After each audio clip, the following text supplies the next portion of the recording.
حضرت سعد بن ہشام رضی اللہ تعالیٰ عنہ کہتے ہیں، میں نے حضرت عائشہ رضی اللہ تعالیٰ عنہ کی خدمت میں عرض کیا، آپ مجھے بتائیں کہ حضور صلی اللہ علیہ وآلہ وسلم کے اخلاق کیسے تھے؟ انہوں نے فرمایا، کیا تم قرآن نہیں پڑھتے ہو؟ میں نے کہا، پڑھتا ہوں۔ انہوں نے فرمایا، حضور صلی اللہ علیہ وآلہ وسلم کے اخلاق قرآن ہیں۔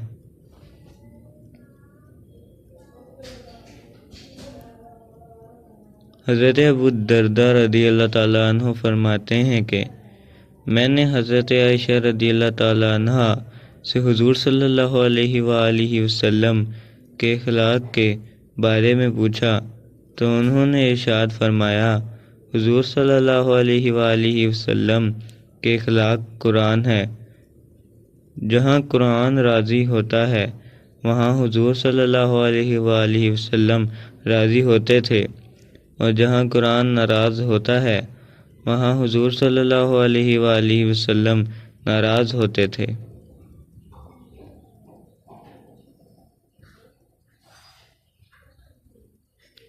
حضرت عائشہ رضی اللہ تعالیٰ عنہ فرماتی ہیں کہ کوئی آدمی حضور صلی اللہ علیہ وآلہ وسلم سے زیادہ اچھے اخلاق والا نہیں تھا۔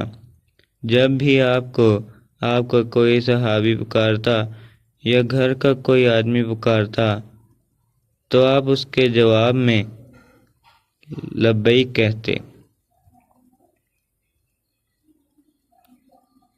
اسی وجہ سے اللہ تعالیٰ نے یہ آیت نازل فرمائی، بے شک آپ اخلاق حسنہ کے اعلیٰ پیمانے پر ہیں۔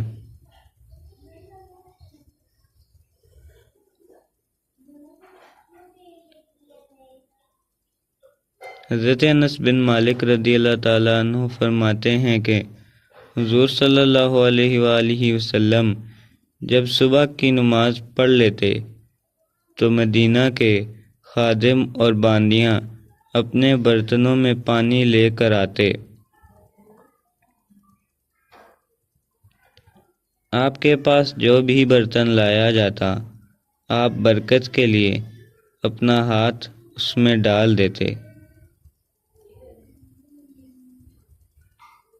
بعض دفعہ یہ لوگ سردیوں کی صبح میں ٹھنڈا پانی لاتے تو حضور صلی اللہ علیہ وآلہ وسلم اس میں بھی ہاتھ ڈال دیتے۔